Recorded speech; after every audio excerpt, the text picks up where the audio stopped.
So now what we're going to look at is how you can access the portal. So there's two ways to really get to the portal.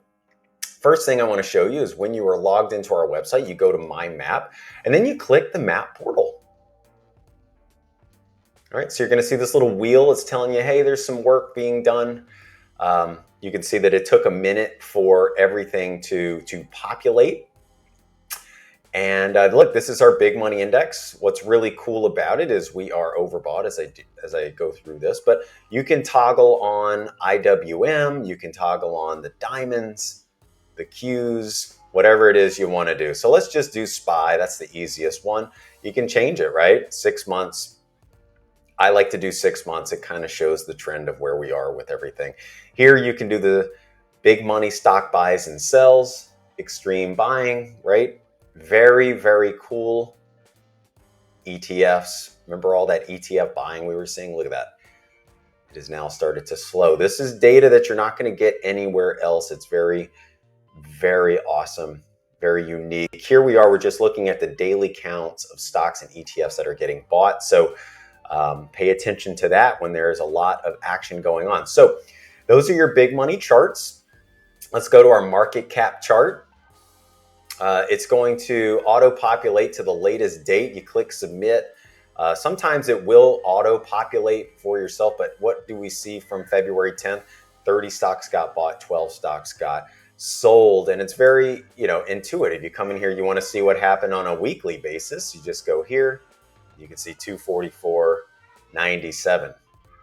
We pop over here to the sector ranks. Now, I believe everybody has access to this. This is going to be just for subscribers, but you can see technology and discretionary are the highest ranked sectors. And then finally, if you get to your sector charts, I love these, by the way, it's going to populate. You got your discretionary stocks, and these are your daily counts in that sector that are getting bought or sold. You can remove these moving averages. I like to look at the moving average because it tells us if we're really getting overdone on the downside or the upside. Come over here. Let's say that you are a real estate investor, right? Pop in real estate, click submit, give it a minute, and what do you see? You start to see big buying, big selling. The cool part about these charts is when you see extreme selling, it could be a great time to be hunting for undervalued stocks. And then whenever you get extreme buying, it could be a time to relax. Now, if you are a MAP Pro subscriber, you're going to have a couple of other modules that you're going to have access to. So let's go ahead and look at the daily stock analysis. I'm going to click that. Let's go ahead and look at a date. Let's go to the 10th. This is Friday the 10th because I was showing you guys that data earlier. And this is breaking down via sector what got bought and what got sold in terms of just count. So we can see that energy had 9 buys. That's 8.4% of the universe. That is notable. There really wasn't too much other action that happened that day. You can come down here and look on that given day. Where was all of the buying by sector? You can see 30% of the buys were in the energy sector. So that's what was going on. And then where was all the selling? Now, it was a light day, but you can see most of it was in healthcare. So you can separate all this by sector if you want. This is looking at stats. Let's now look at stocks for the day. Boom. All right. So BWA, Borg Warner, that was one that got bought. Bruker, Cody, etc. And then you can come down here and see what got sold. So if you know some of these stocks, I'm not familiar with all of them, but you can start to see the flow of money. Now, let's now look at top ranked stocks. I'm going to change this to the 10th. Hit enter. Now, this is really awesome. So if you're a stock picker, you like to look at certain sectors, here you've got a top 20 report literally of all of the 5 broad sectors. So this is looking at energy, materials, industrials, and utilities. You've got ODFL, Knight Swift as the top 2 ranked stocks. Here you can get the MAP score, the fundamental score that makes up the MAP score, and the technical score that makes up the MAP score. Then you have your initial dates of when it first popped on this report in the past 90 days. You can see that Knight Swift was November 15th and ODFL was December 19th. But check this out. You can see that the return of ODFL and KNX since they first got on this report was 20% and KNX was 4.6. So you come through here, you can look at other stocks. You want to go back in history. You know, you can check out January if you want. Go back to January 10th. Let's just do that.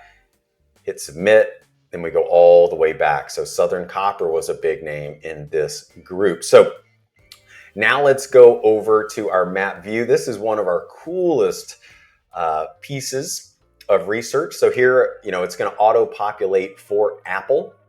But let's just go through a ticker like ODFL, right? That was one that we were just now talking about.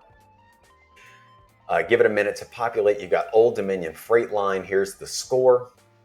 Here's some big money data that populates. So these are your buy signals the last 30 days, 90 days, etc. Off to the left, this tells you the big money buys and sells. You can put any stock in here. And here you can see over the past 6 months, it's been heavily to buy. And then over here, these are our top 20. So did the stock appear on our top 20? It certainly did. January 31st, stock had a nice boost. I think it had an earnings report. Scroll down a little bit and you can see some of the fundamental criteria just to kind of give you a little scorecard. How's it doing fundamentally? How's it doing technically? All right, so we got a couple more modules that we're going to go through real quick. Let's go to Portfolio Creator. So I've chosen the dates. You guys know that we had a nasty bear market.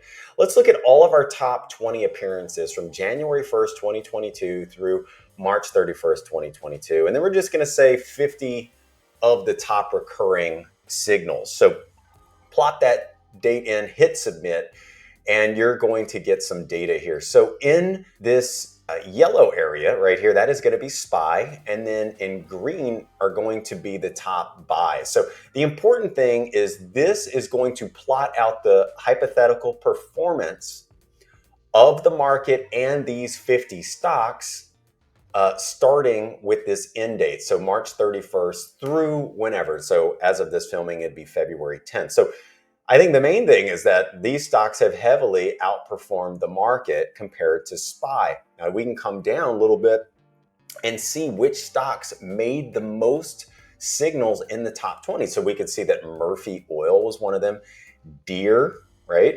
Also Corteva. So we can go through, I'm going to plot those in a moment in our map view just so that you can see how many times Murphy and Deere appeared on our research reports.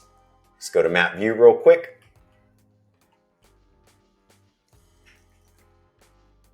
Here's Murphy. And as you can see over the past year, tons of buying that went into the stock. There were some selling, obviously. And then those top 20 appearances showed up multiple times. Let's do another example really quick of Deere, just so you guys get the hang of this. So here we got Deere and Company, lots of buy signals, and then multiple appearances on that top 20 report over the past year. So that is what that module is looking for. It's just trying to isolate some of the most recurring, powerful names in our data. Then finally, we're going to look at ticker top 20 history. So this is really cool. If you want to see, let's use ODFL as an example. ODFL, and you pick any date. All right, let's just go back to 2015. Let's do 2015, and let's keep 2012. That's where we are today. Click submit. Old Dominion Freight Line. Here you can see all of those top 20 performances over many, many years, obviously. And you get a little snapshot. So 33 times since 2015, Old Dominion has been a top ranked stock. So I hope you guys enjoyed this portal overview. Hopefully it helps you become a better investor, and we will see you next time.